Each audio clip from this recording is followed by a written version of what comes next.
Muy buenos días, mis queridas madres de familia. Bienvenidas ustedes que tienen en sus manos el corazón de la iglesia, porque ustedes son las que tienen en sus manos los corazones de su esposo y de sus hijos. Son ustedes, madres de familia, las que van a salvar la iglesia, las que van a transformar esta iglesia que está en crisis, cuando el corazón de ustedes se llene de una fe viva y puedan transmitir esa fe viva a sus hijos, a su esposo, para convertir su hogar, como dice la Virgen María, en un santuario familiar. Bienvenidas. Quiero felicitar de manera muy especial a la señora Graciela Martínez, que es una ardiente propagadora de la llama de amor en Masaya, Nicaragua. Doña Graciela ha salido en misión. Ella se ha propuesto ir a misionar a 120 kilómetros de aquí, de Masaya, a Chontales, un departamento del interior de Nicaragua, donde ella está transmitiendo la llama de amor. Y lo interesante es que el obispo de Huigalpa se dio cuenta del trabajo de doña Graciela, así que la llamó y le preguntó que qué estaba haciendo. Y él le dijo: estoy transmitiendo la llama de amor. Y el obispo la felicitó, se sintió muy alegre, muy contento del trabajo de Graciela. Así debemos ser todos. Debemos transmitir esta llama de amor, como decía San Pablo, a tiempo y a destiempo. También felicito a Denise Opaso, que está en Chile visitando a su familia. Ella vive en Managua, Nicaragua, y está expandiendo la llama de amor. También quiero felicitar a todas aquellas personas que me han escrito y me están contando todo el entusiasmo que ellas tienen por transmitir en su familia y alrededor de su familia esta gracia de la llama de amor. Hoy, queridos hermanos, quiero hablarles de la intervención de María en la vida de Isabel Kindelman. Estamos en la página 26 del libro de Costa Rica. Es la primera vez que la Virgen María le habla a Isabel y le dice: mi querida hija Carmelita. Isabel oye la voz de la Virgen. Primeramente le ha hablado Jesús y después oye la voz de Nuestra Señora y dice Isabel: oí la dulce voz en el silencio de mi alma. María le dice: mi querida hija Carmelita. Dos frases: adora y repara. Y dice Isabel que ella sintió en su alma cómo la Virgen estaba reteniendo el llanto. Démonos cuenta de algo muy importante. La Virgen nos habla a nosotros también, no solamente a Isabel, sino a todos. Todos nosotros experimentamos en nuestro corazón la voz de Dios, la voz de Jesús, la voz de la Virgen María, la voz de nuestro ángel de la guarda, la voz de los santos. Y también podemos oír y oímos frecuentísimamente la voz del demonio. ¿Qué podemos aprender en estas primeras páginas del diario espiritual? Que es una realidad, la comunicación entre el mundo del cielo y nuestra alma, y también el mundo de las tinieblas. Es un hecho. Nosotros estamos en medio de ese mundo misterioso que no vemos con los ojos de la carne, pero sí podemos experimentar. Y es esta situación en la que estamos inmersos la que exige de nosotros una actitud muy importante que se llama la actitud de discernimiento. ¿Qué significa discernir? Discernir significa averiguar, darse cuenta de quién es el que nos habla. Qué importante es discernir de dónde viene esa voz que nos habla. Isabel se pregunta, madre mía, si eres tú la que me pides esto, dirige entonces mis caminos a la cercanía de tu Santísimo Hijo. Madre mía del cielo, ¿cómo y qué tengo que hacer? ¿Estarás, verdad, a mi lado? Soy tan pequeña y débil sin ti. Isabel está oyendo, pues, esa voz de la Virgen María. Y ella se pregunta, ¿será la Virgen la que me habla o será el demonio? Y ella hace un discernimiento importantísimo. Ella dice, el demonio no me puede pedir que adore a Jesús y que repare. El demonio no pide oración, adoración, reparación. Por lo tanto, debe ser la Virgen María la que me está hablando. Veamos cómo nosotros nos encontramos, queridas hermanas, madres de familia, en estas circunstancias también. Esa voz de Dios nos llega y a veces no estamos muy seguros de que esa voz venga de Dios. Que sea el mismo Jesús el que nos hable, que sea la Virgen María, o que esa voz venga del maligno. Y como hemos dicho tantas veces, el maligno se presenta muy a menudo como un ángel de luz, aunque en realidad es un ángel de las tinieblas. Y va a tratar de engañarnos, va a tratar de conducirnos por mal camino. O al revés, ese enemigo está actuando en nuestros hijos, está actuando en nuestra esposa, en nuestro esposo. Y la manera de actuar del cónyuge o de los hijos puede ser que esté de acuerdo a Dios o puede ser que sea una acción que esté influida por la acción de los espíritus malignos. Debemos discernir. Entonces, discernir es pues trascendental. Qué importante es darse cuenta si los pensamientos que nos vienen, los sentimientos, los deseos, los estados de ánimo, los estados del cuerpo, vienen del Señor o vienen del enemigo. Discernir es pues trascendental. Estamos aquí en una circunstancia de Isabel muy interesante. Como habíamos dicho, Isabel se ha ido reduciendo en su casa cada vez más. Ella prácticamente le ha entregado a sus hijos toda la casa y se ha ido a vivir a un cuartito fuera de su casa, cerca en el mismo terreno, pero un cuartito fuera del local de la casa. Llega un momento en que ella ya no tiene prácticamente privacidad para orar, privacidad para estar sola con el Señor. Entonces ella siente en el interior de su corazón el deseo de pedirle a la sacristana la llave de la iglesia parroquial. Qué raro, ¿verdad? ¿Qué fiel le pide al sacerdote? Padre, deme la llave de la parroquia, porque yo quiero ir a orar a la parroquia. Así que es una petición rara.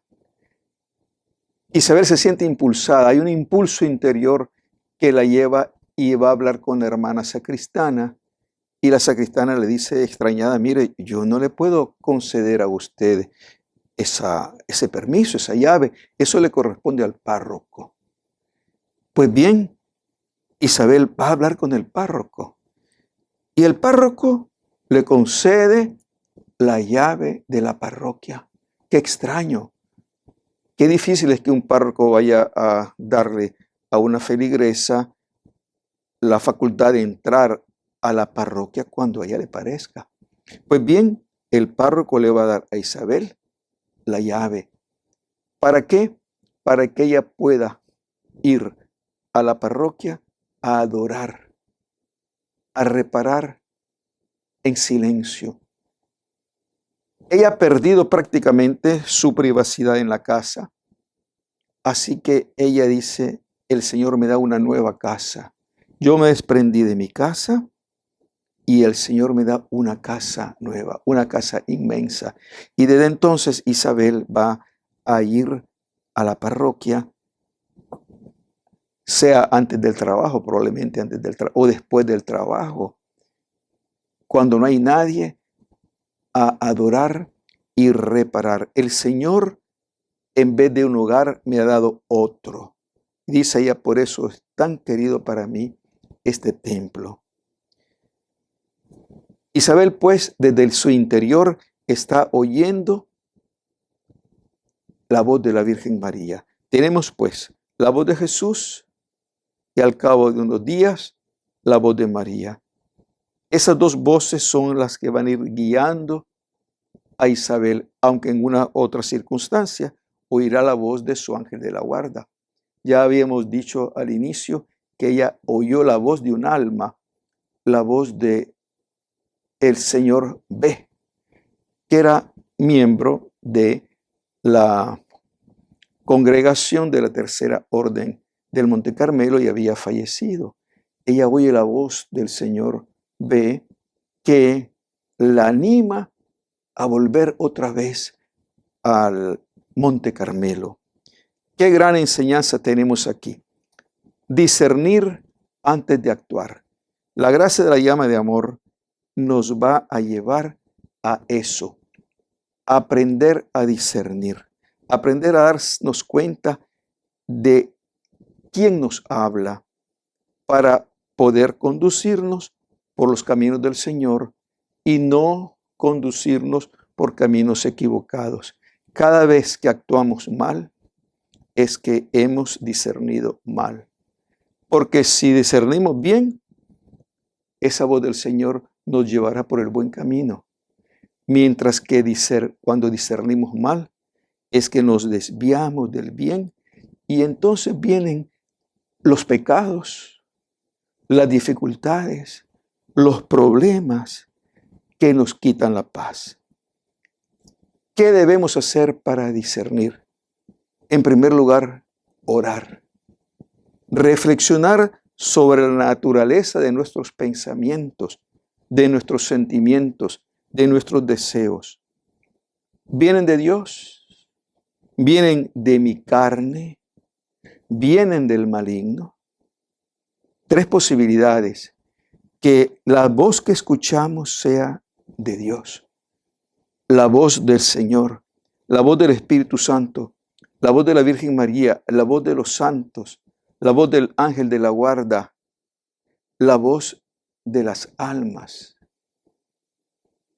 Es todo un mundo misterioso, pero es un mundo luminoso, un mundo que nos va a llevar siempre al bien, un mundo que no nos va a llevar al camino malo, al pecado, a la desesperación, a la tristeza, al miedo, a la depresión, porque el camino del cielo siempre es un camino de luz, siempre es un camino de gozo, de alegría, un camino de gracia. Mientras que cuando los pensamientos, los sentimientos, los deseos vienen del espíritu maligno, lo que experimentamos es falta de paz, experimentamos angustia, experimentamos tristeza, depresión, desesperación y en los casos más terribles, nos hundimos en esas obsesiones espantosas de muerte, de suicidio. La gracia de la llama de amor, pues, nos va a llevar a discernir constantemente. En el combate espiritual contra Satanás, el discernimiento es, pues, lo primero. Y a lo largo de este diario vamos a tener la oportunidad de ir aprendiendo puntos importantísimos para nuestro crecimiento espiritual. En primer lugar, hay criterio de discernimiento. ¿Cuál es el primer criterio de discernimiento? Es Jesucristo. Para poder discernir, nosotros debemos conocer a Jesús. La persona de Cristo es el modelo fundamental con el cual nos debemos comparar. Si lo que nos viene nos acerca a Jesucristo, nos lleva a imitar a Cristo, es del Señor. Si lo que nos viene, pensamientos, sentimientos, deseos, preocupaciones, ambiciones, pulsiones, nos llevan a apartarnos del pensamiento de Cristo, de la acción de Cristo, del ejemplo de Cristo, podemos decir, esto no es del Señor. Esto se opone a las enseñanzas de Jesús. Es un primer punto de discernimiento importantísimo. Un segundo punto es la enseñanza de los apóstoles. Tenemos la enseñanza de Jesús en el Evangelio, la enseñanza de los apóstoles en sus epístolas, en los Hechos de los Apóstoles, en el Apocalipsis. Hay grandes enseñanzas trascendentales. Pero para poder discernir, diríamos con claridad, necesitamos el magisterio de la iglesia.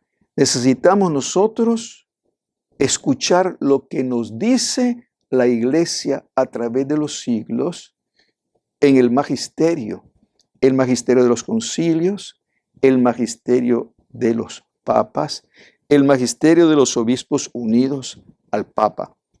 Es un punto trascendental. La palabra de Dios siempre va unida a lo que se llama la tradición. Ejemplo muy sencillo. Vamos a tomar un pasaje tan común en el Evangelio. Cuando le dicen a Jesús, tu madre y tus hermanos están allá afuera y te buscan. Si nosotros leemos el Evangelio, diríamos, Jesús tiene otros hermanos. Por lo tanto, María no es virgen. Por lo tanto, María y José tuvieron una vida de intimidad carnal. Si nos atenemos al texto, llegaríamos a esa conclusión y nuestro discernimiento sería totalmente erróneo.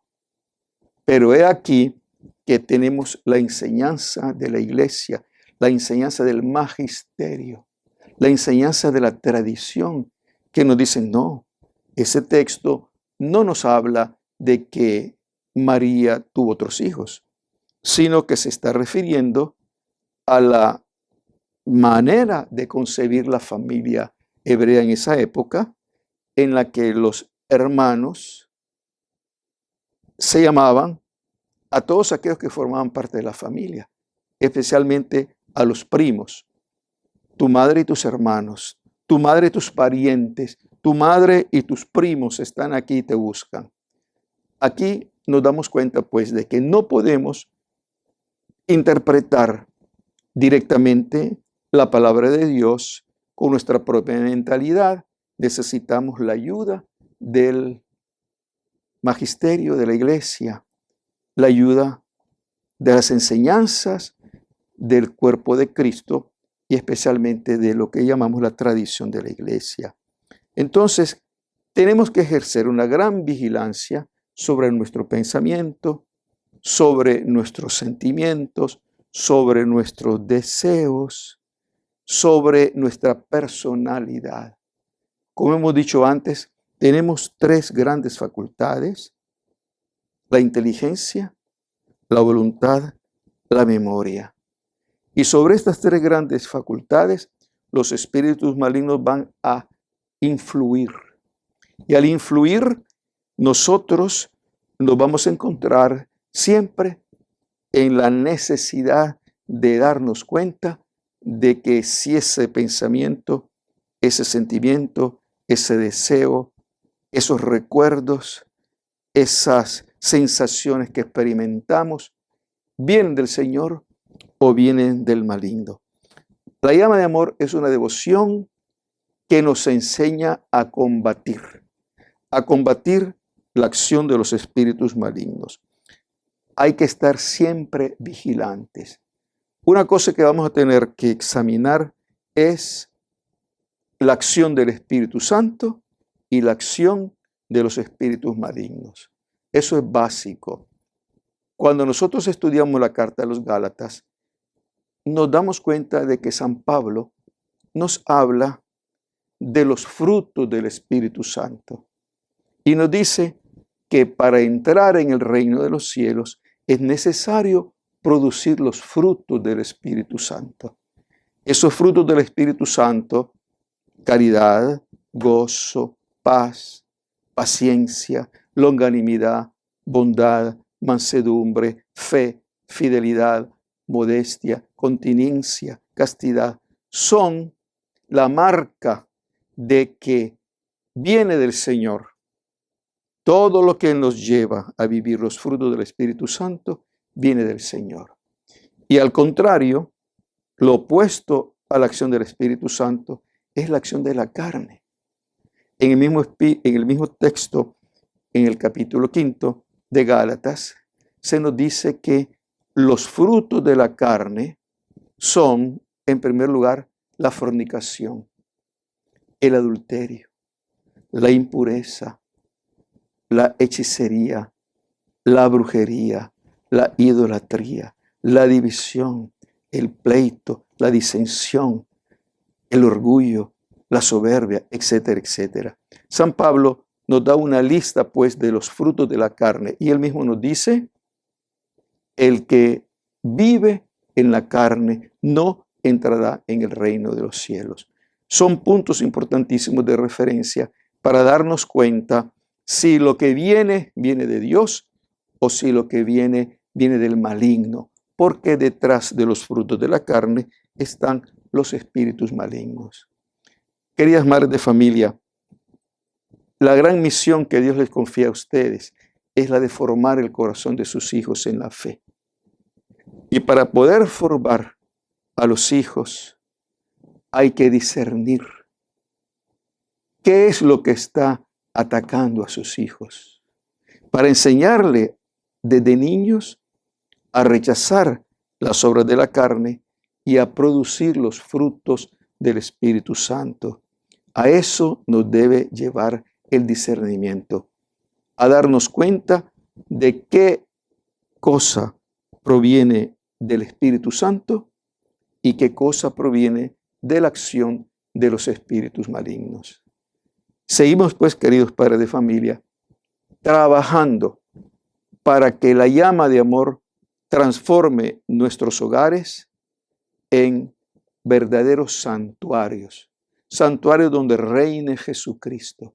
Y a eso nos debe llevar el discernimiento espiritual, a promover en el interior de nuestra familia los frutos del Espíritu Santo y a rechazar los frutos de la carne. Tengan ustedes un feliz día. Que el Señor los bendiga, los guarde, los libre de todo mal. Amén.